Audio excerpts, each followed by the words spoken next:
Thank you for joining us today. Hello and welcome to From Lansing with Love. I'm your host, State Representative Leslie Love. Every month we discuss a different topic with interesting guests. I hope you will find this program both informative and insightful. Today's show is something I've learned a lot about since I've been in Lansing and serving as the Democratic Vice Chair on the Committee for Workforce and Talent Development. And that thing is women in the professional trades or the construction trades. Historically, positions in the professional trades sector were traditionally held by men. However, today, women are employed in the trades in higher numbers than ever before. But it's nowhere close to where it could or should be. Nationally, only 3% of professional trade jobs are held by women, yet women hold 47% of all other jobs. We cannot discount the efforts of women in these fields. During World War II, women worked in skilled trade jobs, churning out war materials that helped win the war, while men were overseas fighting the battle. The image of Rosie the Riveter became one of the most iconic symbols of American wartime optimism. The number of professional trade-level jobs in Michigan is expected to grow by 15,000 annually through the year 2024, providing a great opportunity in our state for skilled women to pursue great careers. This is an untapped job market for women. Women who chose to enter into a professional trades apprenticeship program can start out earning $40,000 or more annually without a college degree. You can go to college. College degrees are great, but depending on which career path they choose to pursue, they can even make up to six-figure income for their experience in this trade. So tradeswomen are on the move right now, and I am here with Rita Brown, the founder and national director of Project Accelerate. Project Accelerate is a program in Southeast Detroit that began in 2012 aimed at educating women about the many opportunities within the construction industry. The program starts out broad with an overview of the construction industry, then focuses on specific industry sections such as carpenters, electricians, plumbers, pipe fitters, you name it. So let's get right into it. Thank you, Rita, for being here with me. How are you today? I am well. Thank you for having me. Well, this is exciting. So just a couple of weeks ago, last month, I was in Howe at the operating engineers. They had an open house, and that was really exciting to see their campus and the work that they're doing in construction trades. And then we had a follow-up with an expo at the Lansing Center where everyone said, I had to meet Rita Brown. You have to meet her. So, Rita, tell me about how you came to create Project Accelerate and your role there. Oh, goodness. I am the chief Imagineer, I would have to say. And what we do at Project Accelerate is basically just provide a forum for women to experience different opportunities within the construction industry. You mentioned the operating engineers. They were early onset supporters of ours. We absolutely adore them. And they're one of the trades where you can earn a six-figure income after just a few short years within their apprenticeship program, which is exciting because when it comes to women, our considerations for employment, we want to feed our families. We want to take care of those that are around us. So economics being key, we need more women in this industry making money to support ourselves. So tell us about Project Accelerate. So what does Project Accelerate do? So Project Accelerate actually builds on the existing programs that are all throughout our industry. We have great training centers. We have wonderful programs that nobody really knows about across the board, right? It's a little bit crazy. So what we do is we just shine a light on all of these amazing programs. We don't reinvent the wheel. What we do is just expose people to it. And the industry has been really supportive of what we're doing. We're all industry funded. We have no governmental funds whatsoever. And some of the more progressive trades have been really excited to be a part of what we're doing. That is interesting. At the top of the show, I said only about 3% of professional trade jobs are held by women. Why is that? Why are more women not present in this industry?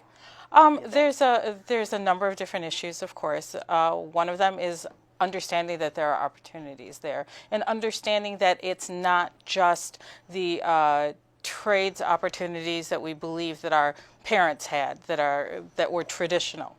Like what? Oh gosh, we're not all ditch diggers in construction, okay? Construction is such a highly technical field at some times. People don't understand that you can use all of your faculties in getting into a project, and there is no better satisfaction than seeing your steel go up, or your walls being raised, or your foundation. You know, that which you had a part of, just somebody walking over it for the next 100 years or so. Isn't that amazing? It's kind of cool. Yeah, it is. There are some interesting programs to attract women to the construction trades. I've heard of the Magic Camp. Can you tell us about that? So the National Association of Women in Construction, and we have four different chapters of NAWIC in the state of Michigan.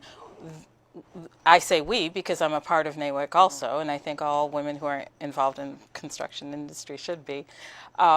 Runs an experiential camp for youths, young women, for a 1-week period of time where they also get to have hands-on experience with finding out about opportunities in construction. And that reaches out specifically to high school students.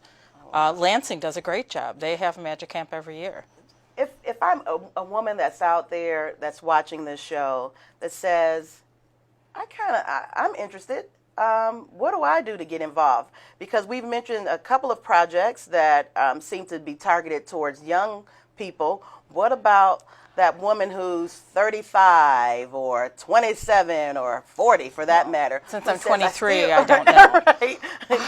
You still have a lot of get up and going, and you want to make a good That living. is why we started Project Accelerate, because when a woman is 25, 35, 45, 50, our oldest participant to date has been 59. Oh. Okay, so we wanted the opportunities in construction to be inclusive and welcoming, because there is a place in construction for anybody who has the desire to be into it and has the drive to get it done. Period. You can be from front office to boots on the ground. It's a whole wide world out there. And at 35, 45, 55, you still have good years left in you. You can contribute, you can learn, you can become anything that you want to be, but you got to know about it. So I'm that woman, and let's say I want to come into this industry. I've been away from school. Is there any program that kind of prepares me? I mean, do I have to take classes? Is there a test? I've never really done heights or lift heavy things. I don't know. How do I get in? So if you want to get into Project Accelerate, it's a free program. We take about 25 women per year because it's all volunteer. And it's funded by our industry. So we run that once a year. You simply go to the portal, pa-mi.org, and fill in the application, and the application is simple. What we're looking for is a desire to get it done, why this would help you in your trek, and do you have reliable transportation? Because you got to get to the program, got to get to a job. Right. And that seems to be a barrier since I've been doing this work, not only for women, but people in general, of transportation and access. And so I think women may also have unique challenges, and that if you're a head of household and you have children, and so now you look for child care and you have to, make sure you're there at work every day. Do you see these challenges in the industry, and is there an effort to address those things? There is an effort to address them. I think that we need to get more women into higher levels within the decision-making process in order to really identify solutions, because it's not going to be identified any other way. It hasn't been in the last 200 years, right? Yeah. And then we change it. Just because we're entering an established field doesn't mean that we cannot change it to modernize what it means to be in that field. And part of that is job sharing. Part of that is trying to figure out, unique hours for working. And I'll tell you, they always say that, it's too difficult on a woman, no upper body strength, all this other crazy stuff. Not true. Nowadays, with all of the mechanisms out there, you are sometimes walking into a robot and doing that heavy lifting stuff that 50 years ago you had to have a big burly guy. Well, now you can have a 127-pound woman lifting 300 pounds without an issue. And tell me that the gals that are running the forklift can't be lifting anything that the guys can be running. Oh, right, right. You know? Yes, I was attending the Black Caucus Foundation's construction expo days, and I got Love to that. operate a forklift. How you like that, folks? I operated Did a you forklift. get pictures? They took pictures. Okay. And also when I was at the operating engineers training facility, was able to do the excavator. I call it the Big Daddy. It's huge excavating machine. We are part of the way forward. The trades, construction, building, that is absolutely fundamental to what America is about, right? We have to build it. We can outsource engineering. We can outsource design work. We cannot outsource the physical building of a thing. So that's something. Talk about job security. Oh, benefits? Are you kidding me? Yeah, talk about that. Oh, heck. Yeah. It's like why are we relegating ourselves as a gender to other professions that may not have the full benefits that the trades have? In the state of Michigan, we're also have a very strong workforce traditionally around the country. They look to our skilled trades as being a model for everyone else. But that's because we train well, we've got great benefits, we've got great working conditions. I kind of like it here. It is great. I mean, Michigan is the place where we laid the first freeway. So we have a Yes. lot of first in our state with that Davison. Was it always called the Davison? I don't know, the Davison. But so you had mentioned earlier that these are not just ditch digging jobs.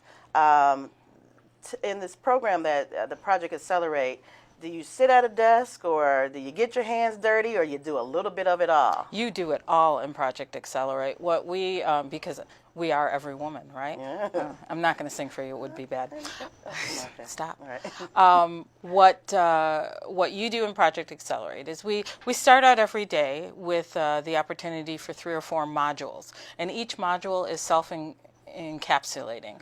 We will learn about the operating engineers and the things that they do. You know, some of their assistants to the FBI, for example. I mean, they're first responders. Kind of cool. Kind of, oh, I can't say that word, but badass. Okay. Yes. Mm-hmm. But you go there, and as a woman, you can be really integral to saving lives. How cool is that? We also do things with the carpenters, the electricians. We also learn about programs that programming, computers are huge in what we do. Some of the conversations we need to have is not an either college or the trades. We need to really understand that the trades is simply another path, but coincidentally, you also earn a college degree along the way. You know, because many of the apprenticeship programs are inclusive of a college degree that is paid for. Right. I'm sorry, you're just saving $50,000 right there, and getting paid for the time. I see too that this is a conversation where they both can exist. It's not an either or. Yes. It's an and with. It's a yin and yang. It's a symbiotic relationship. I mean, we should not be adversarial in our conversation. Quite honestly, my parents would beat me like within an inch of my life if I said anything against college, because of course it is the holy grail. But there are many paths to success, and they are inclusive of each other. If you're an engineer, you really need to know a lot of the mechanics that go into construction, and that requires experience. And if you are solely in the trades section, you need to understand what the engineers are looking at all. We need each other. We need to work together. Absolutely. So it is definitely one of those careers. I think that's symbiotic, as you said, and it's intelligent work. Yes. And no one should think that, oh, you know, the construction trades, you know, you can not be so good in school. It all requires dedication, and it all requires intelligent folks working in these fields. So yes, absolutely. We want the best of the best, but there is an opportunity with dedication, persistence, and perseverance. If you want it, there is nobody who should be telling you that you can't have it. That's a good place to put a pin in it right there, because it's time for us to take a short break. I'm so glad to have you, Miss Rita Brown, and we'll be right back after this.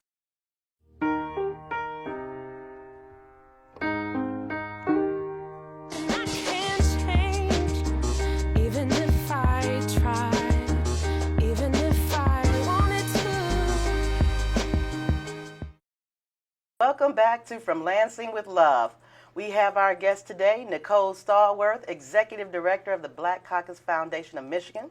It was founded in 1985 as a nonprofit by the Honorable Alma G. Stallworth during her tenure in the Michigan legislature, dedicated to the creation and delivery of service programs to improve the economic circumstances and quality of life for Michigan's African American citizens.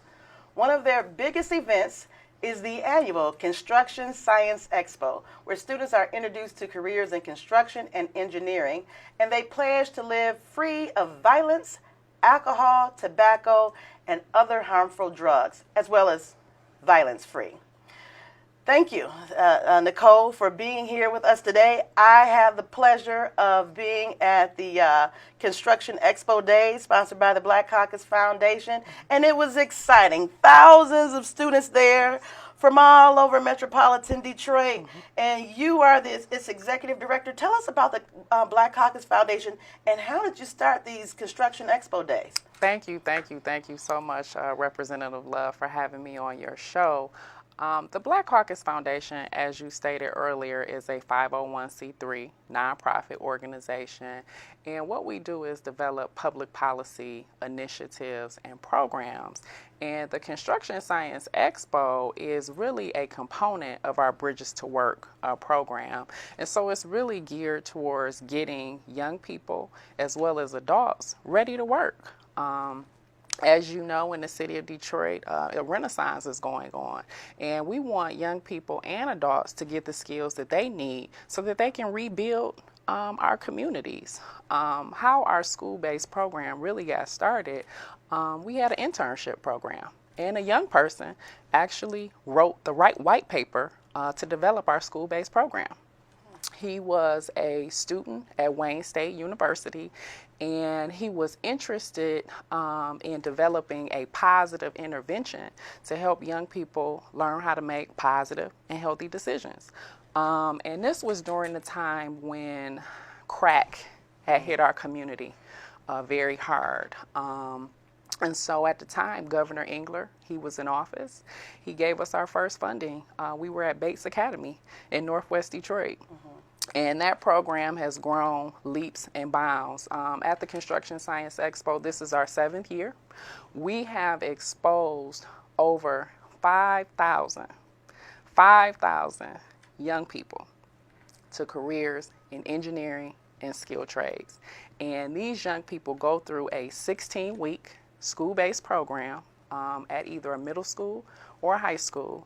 They learn decision-making skills as well as soft skills to help them whether they go to college or get into an apprenticeship program.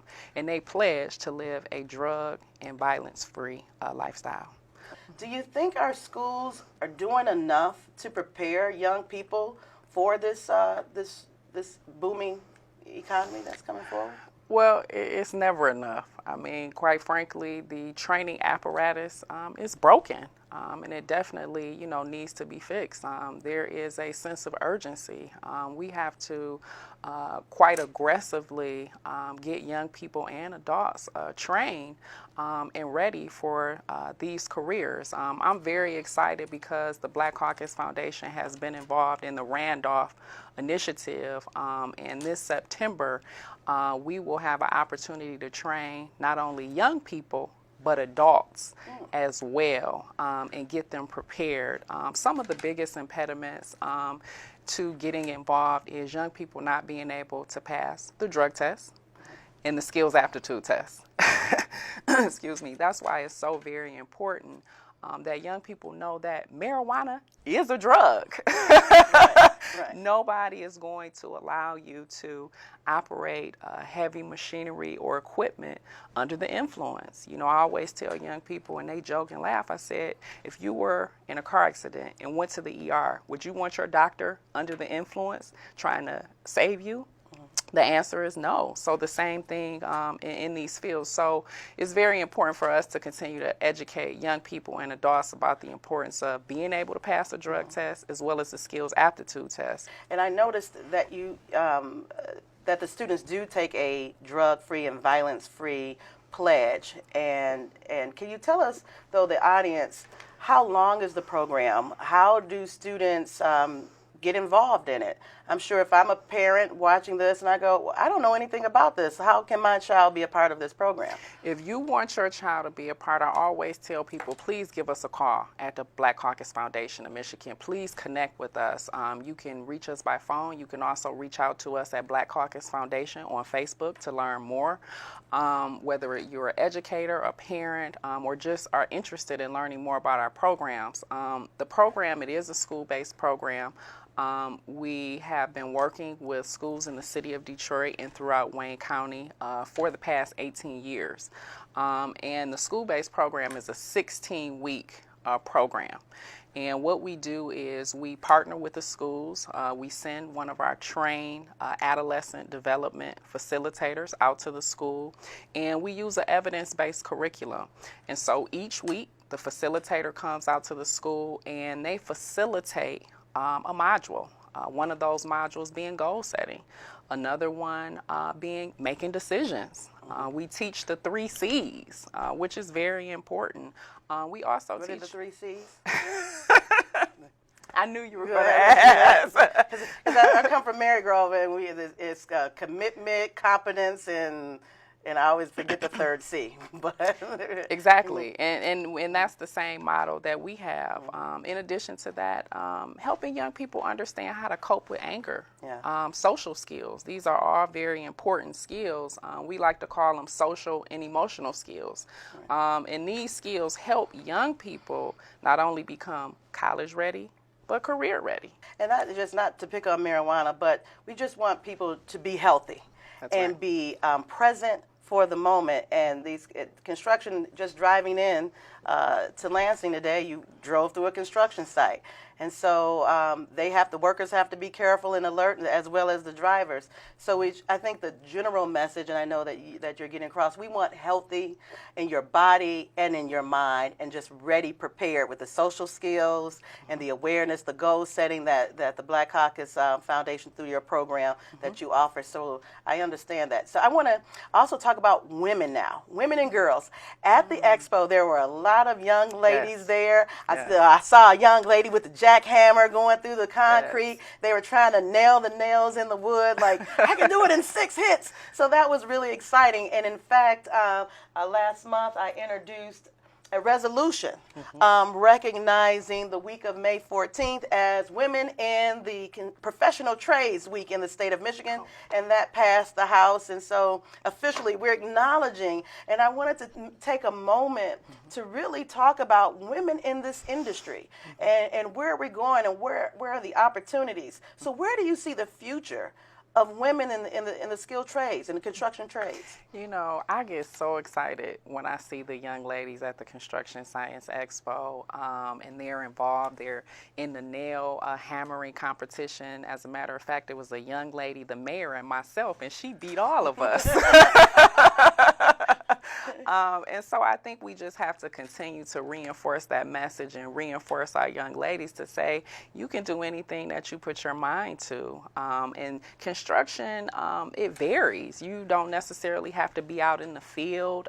It's different levels to it. So just educating them so that they can make good decisions about what pathway that they want to take in this industry, because it is an industry. Yes. Construction and engineering are a part of a much larger industry. And these skills, once they get them and acquire them, they can do great things for not only themselves, but for their community. Is this a traveling job? Is there enough job opportunities in Metro Detroit or in the state of Michigan, or people who get in this kind of profession kind of have to move around where the work is? Because for a long time we weren't doing anything in our state. Now there's this great boom that's happening.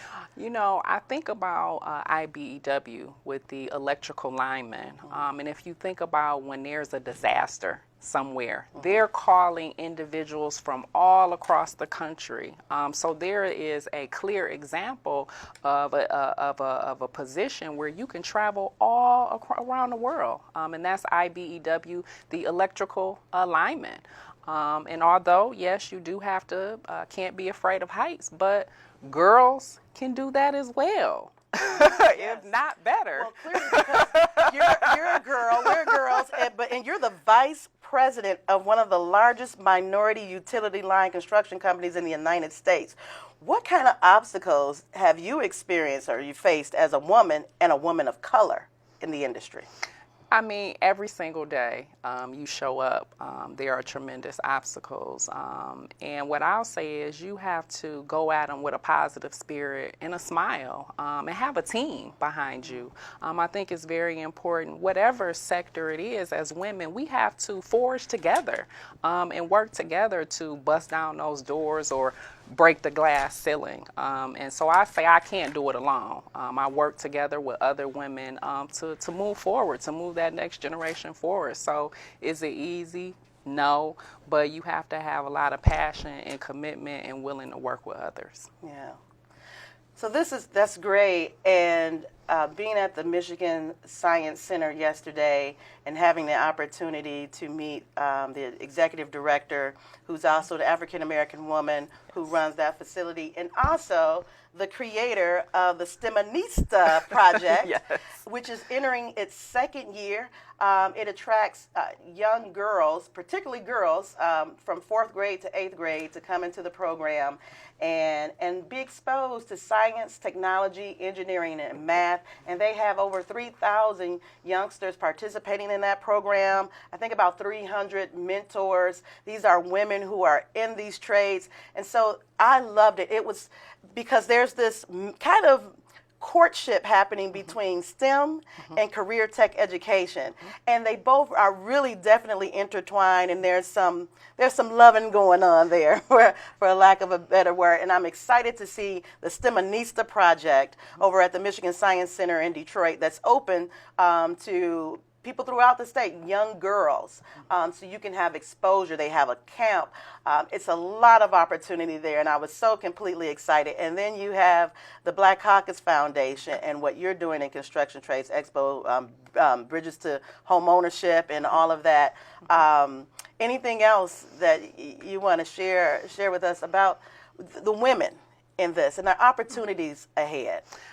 I just would like to say, for young girls, oftentimes when I'm in the classroom, they'll say, well, I'm not good at math. And I always just reinforce them to say, you know what, most people who that are good in math, they're also good readers.